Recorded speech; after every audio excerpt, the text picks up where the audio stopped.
People walked past him like he didn't exist.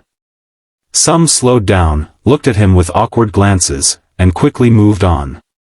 He didn't beg, didn't ask for help, just sat quietly on that worn wooden bench outside the old train station with his face buried in his hands.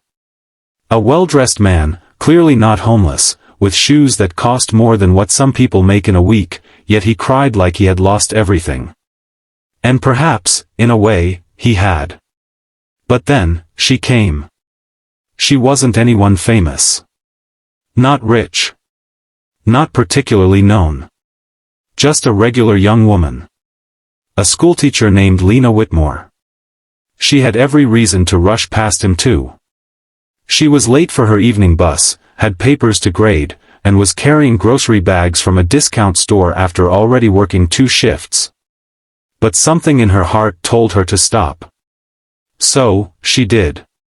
She didn't know that her small decision, to simply sit beside a stranger and ask, "Are you okay?" would change her entire life. It had been one of those exhausting days for Lena. She was already juggling too many things, substitute teaching during the day, tutoring kids in the evening, and looking after her aging grandmother at night.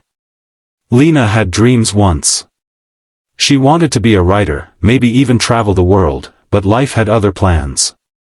Rent, bills, medications, and responsibilities kept her grounded in a small corner of a big city. She was about to catch the 6:35 bus when she saw him. The old man on the bench. He wore a gray woolen coat, one side slightly wrinkled like he'd been leaning against a wall for hours. His silver hair was well combed but damp from the light drizzle. His shoulders trembled, not from cold, but from the heaviness of silent sobs. Lena stood still. People walked around her. The world kept moving. But she felt it. That pull. That sense that something wasn't right. So, she walked over, placed her plastic grocery bag gently on the ground, and sat beside him. For a moment, she said nothing. Then, quietly. "Sir, do you need someone to talk to?" The old man slowly lifted his face, eyes bloodshot, cheeks streaked with tears. He looked startled, almost confused by her presence. Why would you ask that?" he whispered hoarsely. She shrugged, "Because I think you need someone. And I'm here."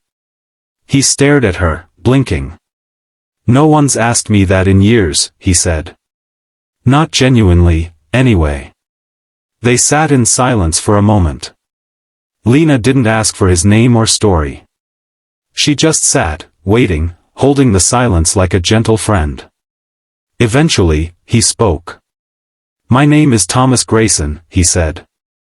"I used to be someone important. A name people chased. Today, I sat in 3 places and cried, and not one person stopped." Lena didn't flinch. "Well, I don't know you, Mr. Grayson. But right now, you're a person in pain. And I think everyone deserves to be heard." That broke something in him. Over the next hour, Lena listened. Not the kind of passive listening people do while scrolling their phones, but real, intentional listening. The kind that feels rare these days. Thomas Grayson shared pieces of his story. How, 40 years ago, he started a small tech company in his garage. How he built it up from nothing, through failures, betrayals, long nights, and countless rejections, until it became Grayson Innovations, a billion-dollar company with clients across the globe. He was once on magazine covers, invited to speak at universities, praised for his rags to riches journey. But somewhere along the way, he said, "I forgot how to be human." Lena frowned. "What do you mean?" "I was too busy being a visionary," Thomas said bitterly. "I missed birthdays, anniversaries. I pushed away friends. I divorced the only woman who loved me because she said I wasn't present anymore. Even my son. I haven't spoken to him in years. I kept choosing my business over everything else. And then, softly.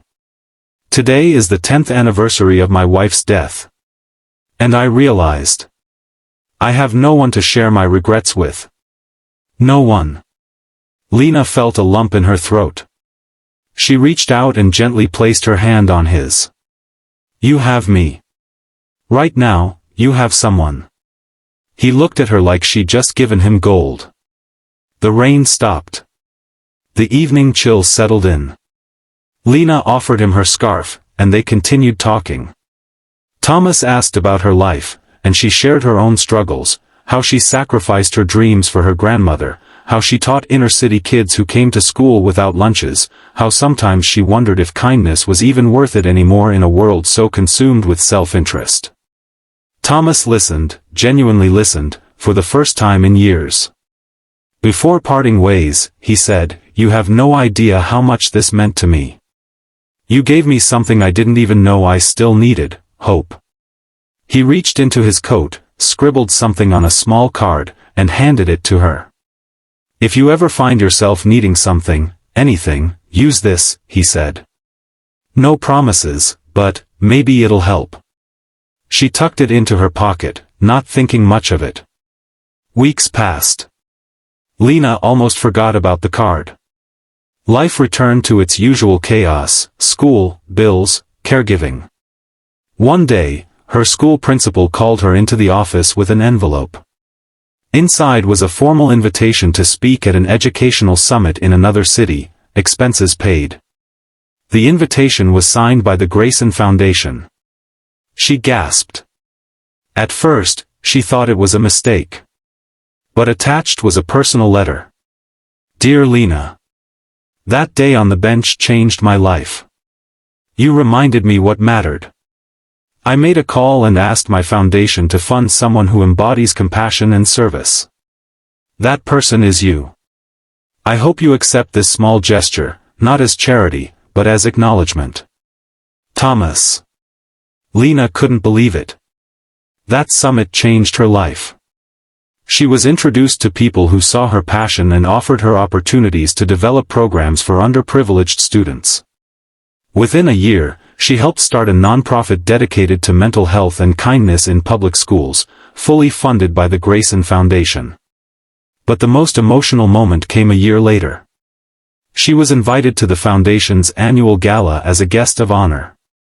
As she entered the grand hall, Thomas stood at the center, no longer the weeping man on a bench, but a restored man surrounded by life, purpose, and people who now mattered.